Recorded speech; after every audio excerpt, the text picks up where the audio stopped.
Aurangzeb is one of the most controversial Mughal emperor who is a matter of debate even today. Born in 1618, the third son of Shah Jahan, Aurangzeb was never meant to rule. He wasn't the favorite, he wasn't the heir, and he wasn't raised for pleasure. While his elder brother Dara Shikoh debated philosophy and harmony at court, Aurangzeb was sent to the front lines, to govern, to fight, and to survive. He learned early that in the Mughal world, power didn't go to the kindest son. It went to the one who could outlast everyone else. He lived simply, prayed obsessively, worked relentlessly, and trusted very few. Luxury didn't interest him. Control did, and when the empire faced its greatest crisis, the War of Succession, Aurangzeb didn't inherit the throne, he took it. This is not a story of a hero, this is not a story of a villain, this is the true story of how the most controversial emperor in Indian history was made. Aurangzeb's story doesn't begin with a throne, it begins with a test of nerve. In 1633, Aurangzeb was just 15 years old. During a royal procession, a massive war elephant broke loose, charging straight into the crowd. Courtiers fled, soldiers scattered, panic took over. Aurangzeb did the opposite. He rode toward the elephant, faced it head-on, and brought it under control. Suffering injuries but refusing to retreat, that moment changed how the court saw him.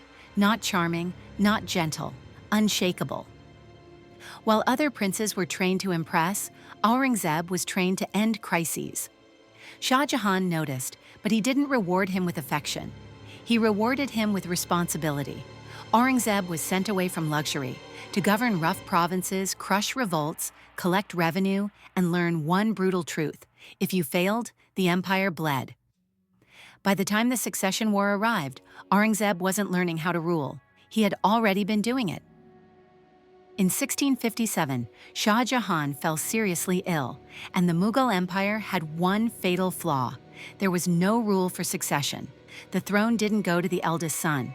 It went to the one who survived. Instantly, the empire split into four rival camps. Dara Shikoh, the eldest and Shah Jahan's favorite, controlled Agra and Delhi. He was deeply learned, openly tolerant, and believed different religions could coexist, but he had little battlefield experience. Shah Shuja, governor of Bengal, moved first. He declared himself emperor and marched west, hoping to seize the throne before anyone else could react. Murad Bakhsh, governor of Gujarat, also crowned himself king, brave, reckless, and hungry for glory. And then there was Aurangzeb. He didn't rush. He didn't crown himself. From the Deccan, Aurangzeb watched the chaos and planned. He knew Dara had numbers but weak command. He knew Shuja was far away, and he knew Murad could be used. Aurangzeb didn't march alone. To strengthen his position against Dara Shikoh, he made a calculated alliance with his youngest brother, Murad Bakhsh, the governor of Gujarat. Murad was brave, popular with soldiers, and dangerously impulsive. More importantly, he wanted the throne. Aurangzeb fed that ambition. He signed a formal pact with Murad, recognizing him as co-emperor and promising him vast territories once Dara was defeated. Murad believed him. He brought his elite Gujarati cavalry and joined Aurangzeb's march north. Together, they crushed Dara at Samagar. But once the battle was won, the alliance was no longer useful. Aurangzeb moved fast. While Murad celebrated and drank heavily, Aurangzeb had him arrested quietly, without a fight. Murad was sent to Gwalior Fort, charged with murder, and later executed in 1661. The promise of shared power was never real. For Aurangzeb, alliances were tools, not bonds. After Samagar, Dara Shikoh was finished, but not yet dead. Broken and deserted, he fled west through Punjab and Sindh, still believing loyalty might save him. It didn't. In 1659, Dara was betrayed by an Afghan chieftain who once owed him protection. He was handed over in chains. Aurangzeb ordered Dara brought to Delhi. The once favored heir was paraded through the capital on a filthy elephant, mocked by crowds.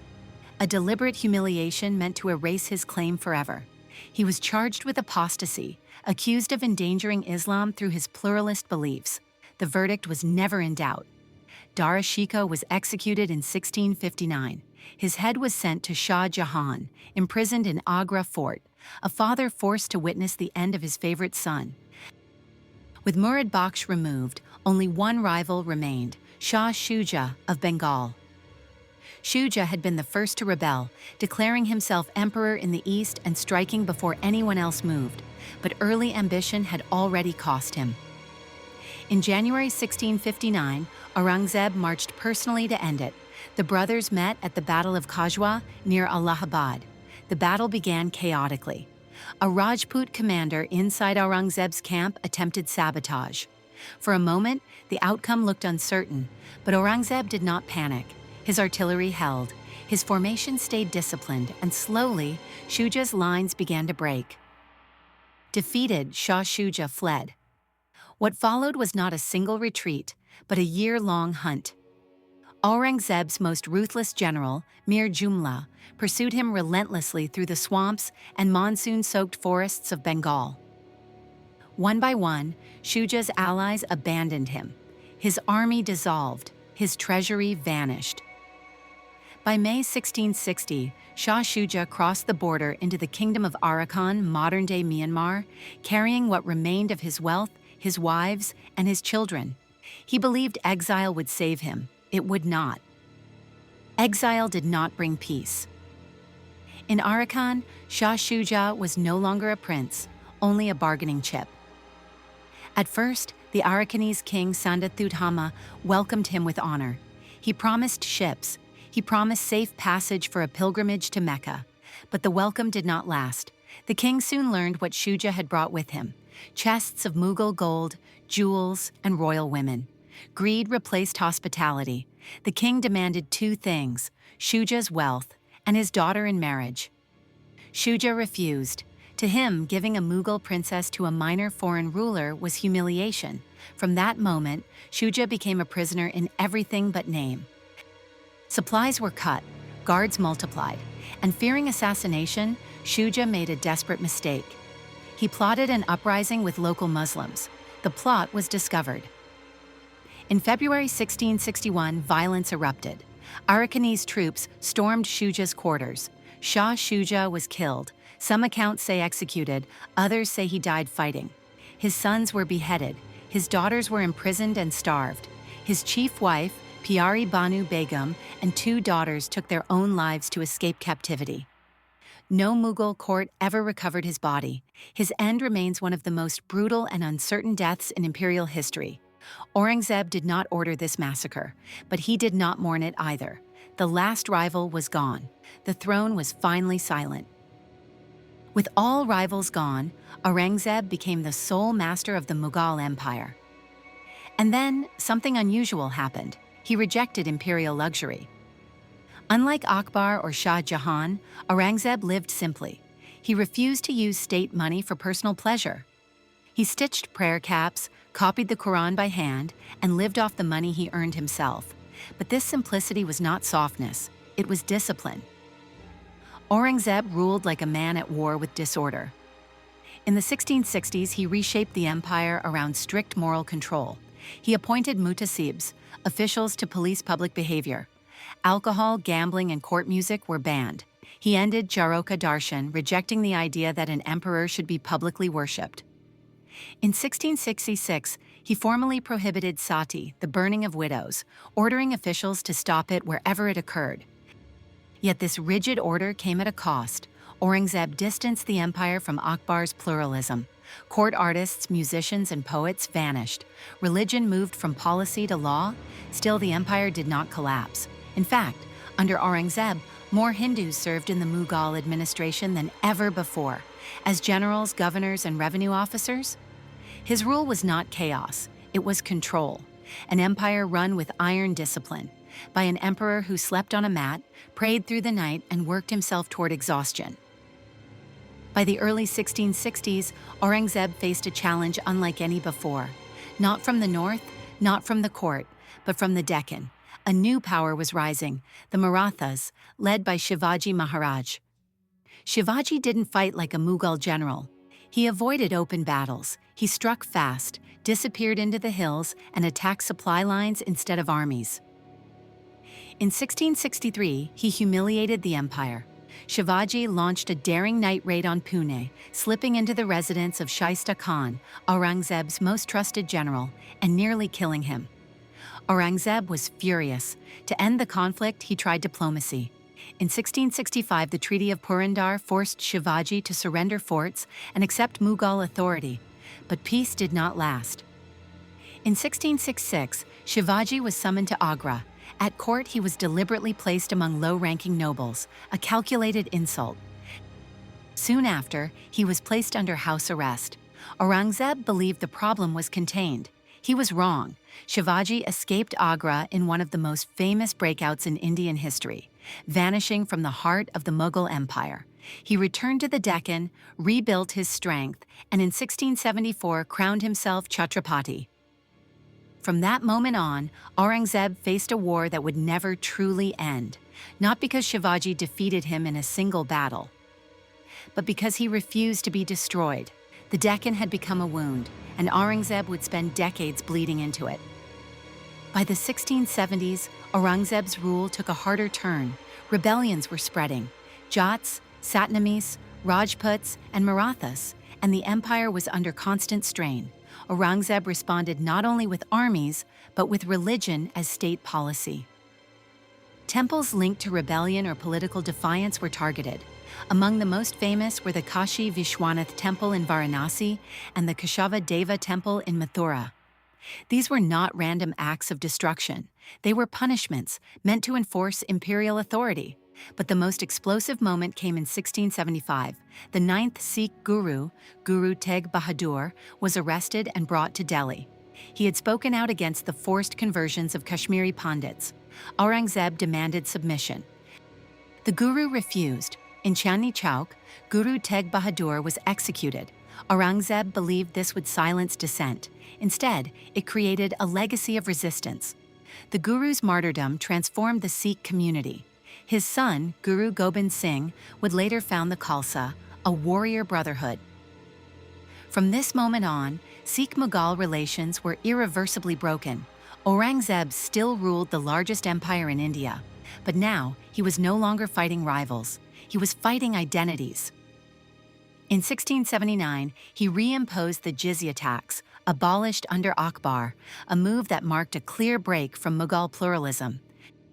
When the Rajput ruler Maharaja Jaswant Singh died, Aurangzeb intervened in the succession, placing the kingdom under imperial control instead of recognizing a Rajput heir. This shattered the Mughal-Rajput alliance that had formed the backbone of Mughal military power for generations. The result was the Rajput War. Rajput generals rebelled, supply lines collapsed, loyalty fractured. The damage went deeper than rebellion. Aurangzeb's own son, Prince Akbar, turned against him in 1681, siding with the Rajputs and later seeking refuge with the Marathas. The rebellion failed. Prince Akbar fled into exile, eventually dying in Persia. Aurangzeb had crushed the revolt, but the cost was permanent. By enforcing obedience, he had broken trust. The emperor now ruled an empire that was vast, but increasingly alone. In 1681, Aurangzeb made a decision that would define the rest of his life. To crush the rising Maratha power, he moved the entire Mughal court south, into the Deccan. He would never return to North India again. For the next 26 years, the Mughal Empire was ruled from a moving tent city, marching, sieging, relocating, endlessly. Bijapur was annexed in 1686. Golconda fell in 1687. Aurangzeb did achieve what no Mughal before him had. By 1690, the Mughal Empire reached its greatest territorial extent, controlling nearly the entire Indian subcontinent and an estimated 1/4 of the world's GDP. But these victories came at a hidden cost. The Deccan War had no clear enemy, no final battle, no surrender. The Marathas refused to fight like an empire. They avoided open battles, cut supply lines, vanished into hills, and returned again. Every year, the war bled money, soldiers, and commanders. In 1689, Aurangzeb believed the Deccan War was finally ending. Shivaji was gone, and now his son, Sambhaji Maharaj, had been captured. What followed was meant to be a message. Sambhaji was offered life in exchange for submission and conversion. He refused. He was imprisoned, brutally tortured for weeks, and executed. Aurangzeb believed this would break the Marathas. It did the opposite. Shivaji's death ignited fury across the Deccan. Leadership fractured, but resistance multiplied. The Maratha War transformed from a kingdom defending territory into a decentralized, people-driven struggle. Small bands replaced armies. Forts fell and were retaken. Supply lines were cut. Garrisons vanished overnight. Every Mughal victory became temporary. Aurangzeb now faced an enemy he could capture, but could never finish. The war no longer had an end, only exhaustion. While the emperor fought endlessly in the south, administration in the north weakened, corruption spread, and local governors grew unchecked. Historians would later call it the Deccan ulcer, a wound that never healed. Aurangzeb had conquered everything he could see, but the empire was slowly collapsing behind him. The final decade of Aurangzeb's life was not marked by triumph, but by loss.